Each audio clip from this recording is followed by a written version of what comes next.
በስመ አብ ወወልድ ወመንፈስ ቅዱስ አሐዱ አምላክ አሜን። ሰላም አምላክ ምሳኹም ይሁን። ክቡራት ሕዋትን ሓትን ከመይ ውዒልኩም? ኣነ ሰላም እየ እግዚአብሔር ይመስገን።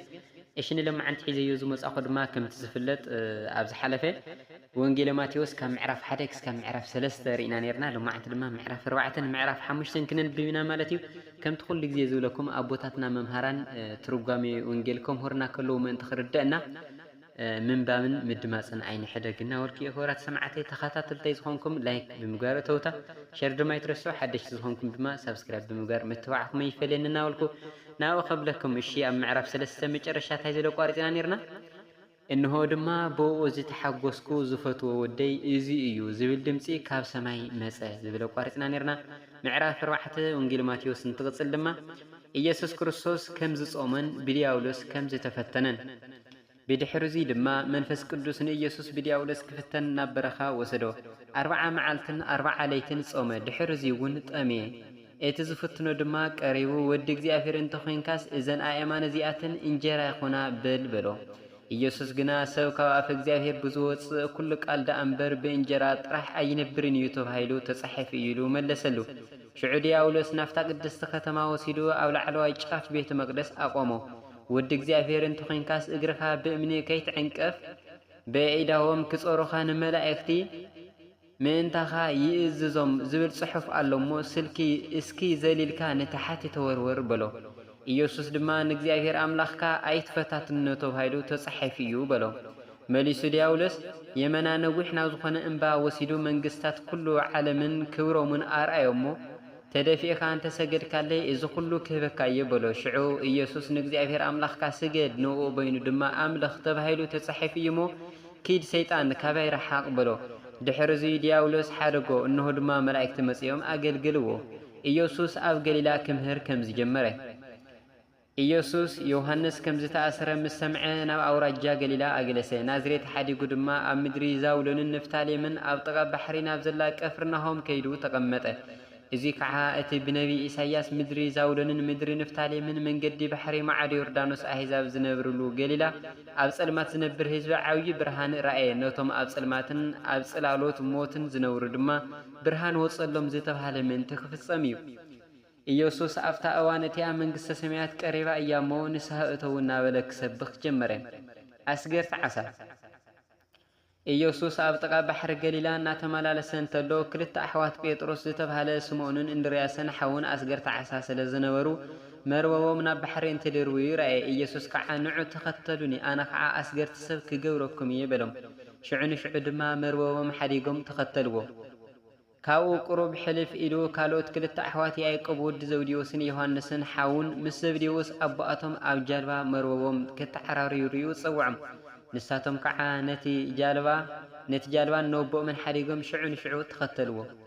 ኢየሱስ ከም ዝመሃረን ሕሙማት ከም ዘሐወየን ኢየሱስ ድማ ኣብ ኩላ ገሊላ ኣብ ናይ ኣይሁድ ኣብያተ ጸሎት እናምሃረ ብስራት መንግስቲ እግዚአብሔር እናሰበኸ ኣብ ህዝቢ ዘለዎ ኩሉ ዓይነት ሕማም እናሓወየ ይዘዋወር ነበረ።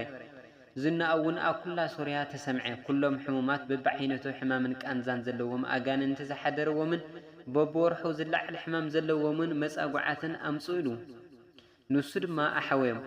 ካብ ገሊላን ካብ 10 ከተማታትን ካብ ኢየሩሳሌም ካብ ይሁዳን ካብ ማዕዶት ዮርዳኖስን ከዓ ብዙሓት ህዝቢ ተኸተልዎ። ወንጌል ማቴዎስ ምዕራፍ 5 ኢየሱስ ብዛዕባ ብፅና ከም ዝምሃረ ብዙሕ ህዝቢ ምስ ረአየ ናብ እምባ ደይቡ ተቐመጠ። ደቀ መዛሙርቱ ድማ ናብኡ ቀረቡ። ከምዚ እናበለ ድማ ክምህሮም ጀመረ። ብመንፈስ ድኻታት ዝኾኑ ብፁዓን እዮም መንግስተ ሰማያት ንኣኣቶም እያ እሞ። ዝሓዝኑ ብፁዓን እዮም መጽንናዕ ክረኽቡ እዮም እሞ። የዋሃን ብፁዓን እዮም ንምድሪ ክወርስዋ እዮም እሞ። ንጽድቂ ዝጠምዩን ዝጸምኡን ብፁዓን እዮም ክጸጉ እዮም እሞ። ዝምሕሩ ብፁዓን እዮም ምሕረት ክረኽቡ እዮም እሞ። ንጹሃት ልቢ ብፁዓን እዮም ንእግዚአብሔር ክርእይዎ እዮም እሞ። ገበርቲ ሰላም ብፁዓን እዮም ውሉድ እግዚአብሔር ክበሃሉ እዮም እሞ።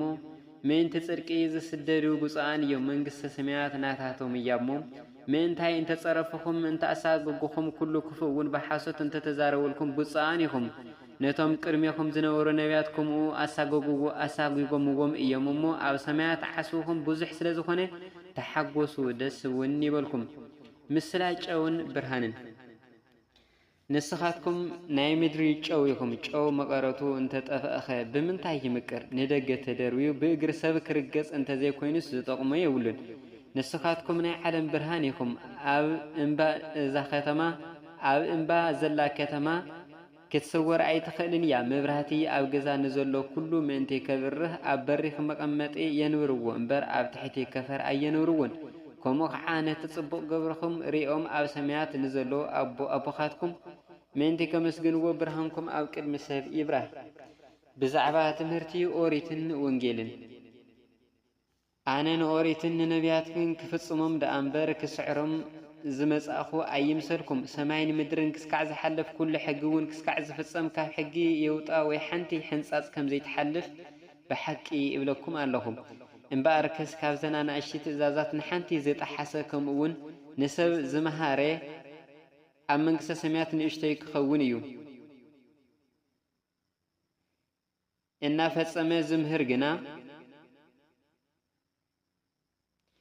እናፈጸመ ዝምህር ግና ኣብ መንግስተ ሰማያት ዓብዪ ክኸውን እዩ ጽድቅኹም ካብ ጽድቂ መምህራን ሕግን ፈሪሳውያንን የመና እንተዘይበሊጹ ናብ መንግስተ ሰማያት ከቶ ኣይክትኣትውን ኢኹም ኢለ እነግረኩም ኣለኹ ነቶም ቀዳሞት ዝቐተለ ከፍርዶ እዩ እሞ ኣይተቕተል ከም ዝተባሃለ ሰሚዕኹም ኣለኹም ኣነ ግና ናሓው ብዘይኮነ ዝቁጣዕ ኩሉ ከፍርዶ እዩ ናሓው ጨረቃም ዝብሎ ድማ ጨርቃም ዝብሎ ድማ ኣብ መጋበያ ከፍርዶ እዩ ኣተዓሻ ዝብሎ እውን ብገሃነመ እሳት ከፍርዶ እዩ እብለኩም ኣለኹ እምበኣር ከስ መባእኻ ናብ መሰዊ እንተ ኣምጺኻ ሓውካ ከዓ ተቐይሙካ ምህላው ሽዑ እንተዘኪርካ ነቲ መባእኻ ኣብኡ ኣብቲ ቅድሚ መሰዊ ሓዲግካ ኪድሞ ኣቀዲምካ ምስቲ ሓውካ ተዓረቕ ድሓር ተመሊስካ መባእኻ ኣቕርብ ምስ መባእስትኻ ድማ ገና ኣብ መንገዲ እንተለኻ ቀልጢፍካ ተዓረቕ እንተዘይኮይኑ እቲ መባእስትኻ ነፈራዲ ኣሓሊፉ ከይህበካ እቲ ፈራዲ ድማ ናብ ሓሸኸሮ ከይሕልፈካ እቲ ሓሽከሩ ድማ ናብ ቤት ማእሰርቲ ከይእትወካ እታ ናይ መወዳእታ ሳንቲም ክስካዕ ትኸፍል ካብኣ ከም ዘይትወፅእ ብሓቂ ይብለካ ኣለኹ ነቶም ቀዳሞት ኣይትዘሙ ከም ዝተባሃለ ሰሚዕኹም ኣለኹም ኣነ ግና ኩሉ ንሰበይቱ ርእዩ ዝተመንያ ብልቡ ፈጺሙ ኣብኣ ዘመወ እብለኩም ኣለኹ የማነይቲ ዓይንኻ እንተ ኣስሓተትካ ካባኻ መዝሒቕካ ደርብያ ሙሉእ ኣካልካ ናብ ገሃነም ካብ ትኣቱስ ሓንቲ ኣካልካ እንተ ጠፍአት ይሕሸካ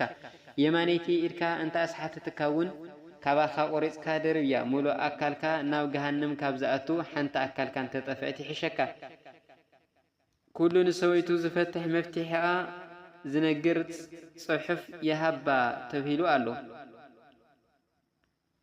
ኣነ ግና ብምክንያት ዝሙት እንተዘይኮይኑ ኩሉ ንሰበይቱ ዝፈትሕ ዘማዊ ይገብራ እቲ ነታ ፍትሕቲ ዘእቱ ድማ ይዝሙ እብለኩም ኣለኹ ከምኡ ድማ ነቶም ቀዳሞት መሓለኻ ንእግዚአብሔር ሃብ እምበር ብሓሶት ኣይትምሓል ከም ዝተባሃለ ሰሚዕኹም ኣለኹም ኣነ ግና ብሰማይ ዙፋን እግዚአብሔር ስለ ዝኾነ ወይ ብምድሪ መርገጽ እግሩ ስለ ዝኾነት ወይ በኢየሩሳሌም ከተማ እቲ ዓብዪ ንጉሥ ስለ ዝኾነት ከቶ ኣይትምሓሉ እብለኩም ኣለኹ ካብ ፀጉሪ ርእስኻ ሓንቲ ክትጻዕድ ወይ ክትጸልም ኣይትኽእልን ኢኻ እሞ ብርእስኻ እውን ኣይትምሓል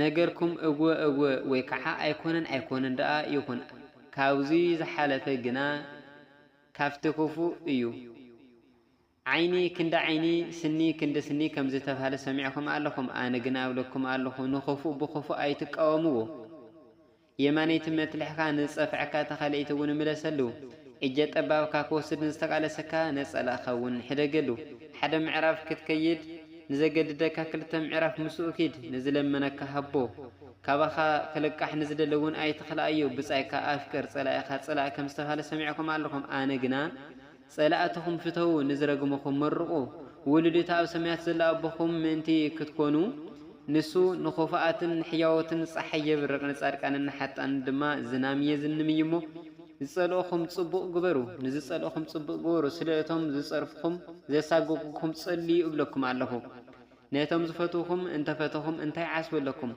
ተቀበልቲ ቀረጸስ ከምኡ ዶ ይገብሩ ኣይኮነን ንሕዋትኩም ጥራሕ ሰላምታ እንተሃብኩም ከ እንታይ ሕልፊ ገበርኩም ኣሕዛብስ ከምኡ ይገብሩ እንድዮም እምበኣርከ ከምቲ ሰማያዊ ኣቦኻትኩም ፍጹም ዝኾነ ንስኻትኩም እውን ፍጹማን ኩኑ ይብለና ስለ ቃሉ በዓል ቤት ዝኾነ ልሎ ባህሪ እግዚአብሔር ኣምላኽና ክብርን ምስጋናን ይብጻሕዮ ዝነጦስ ጎደለ በአፈት ጓሃን መላእክት ይተአረመለይ ወስብሐት ለእግዚአብሔር።